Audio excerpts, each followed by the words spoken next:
किसान भाइयों नमस्कार। आज गन्ना उत्पादक किसानों की सबसे बड़ी समस्या पेड़ी का घटता हुआ उत्पादन है। पेड़ी गन्ना उत्पादक किसानों के लिए एक ऐसा उपक्रम है जहां पे उसको लाभ ज़्यादा होने की आवश्यकता हो।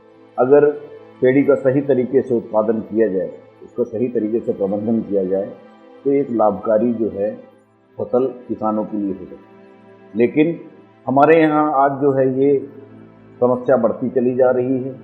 पेड़ी का उत्पादन दिन प्रतिदिन घटता जा रहा है। जो पेड़ी लेने की जो संख्या है दिन प्रतिदिन घटती जा रही है। पहले किसान 3 पेड़ी, 4 पेड़ी, 5 पेड़ी एक बार गन्ना लगाने के बाद में ले लिया करते थे।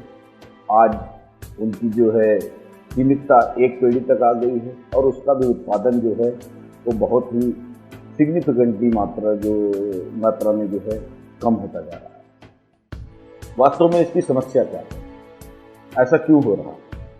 शायद आज जो पेड़ी का जो सही तरीके से जो प्रबंधन होना चाहिए, कि पेड़ी का किस तरीके से प्रबंध किया जाए, उसमें किस तरीके से फर्टिलाइजर जो है उर्वरकों का प्रयोग किया जाए, किस तरीके से उसमें कीड़े बीमारियों को नियंत्रित किया जाए, कैसे उसका दूसरे जो रख रखाव है वैसे वो कैसे किए जाएं। अगर इस पे आज हमारा किसान जो है जागरूक होता है, उसका प्रबंधन को सही तरीके से करता है, तो शायद हम पेड़ी के उत्पादन को आज भी सुधार सकते हैं। अगर मैं इसको जो है उर्वरक प्रबंध से जोड़ के आपको इसके बारे में बात करूं, तो पेड़ी जो है मुख्य फसल से जो इसकी आवश्यकता होती है विभिन्न फर्टिलाइजर्स की, वो इसकी लगभग 25% से लेकर 50% तक ज़्यादा होती है। अगर मुख्य फसल जो बुआरू गन्ना हमारा है, अगर उसकी आवश्यकता 1 टन गन्ना उत्पादन के लिए 1 किलोग्राम नाइट्रोजन की होती है, तो पेड़ी के लिए उसी नाइट्रोजन की मात्रा उसी 1 टन उत्पादन के लिए 1.25 किलो से लेकर 1.5 किलो तक होती है। इसका मतलब क्या है? उसकी रिक्वायरमेंट ज़्यादा है, लेकिन किसान क्या कर रहा है? किसान उसके जस्ट अपोजिट कर रहा है। वो जितना बुआरू गन्ने में डालता है उसका जो है कुछ प्रतिशत भी पेड़ी की फसल में नहीं डालता है। एक तो ये बहुत बड़ा कारण है। दूसरा कारण है जो हम फास्फोरस का प्रयोग करते हैं। या तो हम फास्फोरस डालते ही नहीं, या डालते भी हैं तो हम जमीन की ऊपरी सतह पे फास्फोरस डाल के चले आते हैं। और फास्फोरस जमीन के जहाँ पे जड़ क्षेत्र होता है, जहाँ पे पौधे की जड़ें होती हैं, वहाँ पे पहुँचना है।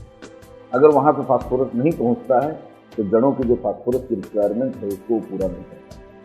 तो क्या हमारे पास में फास्फोरस डालने के तरीके के बारे में हमको बात करना चाहिए, या कोई फास्फोरस का कोई नया ऐसा रूप है जो ज़मीन के ऊपर डालने के बावजूद भी नीचे की सतह में जा सकता है और जड़ की आवश्यकता को पूरा कर सकता है, उसके बारे में बात करना है।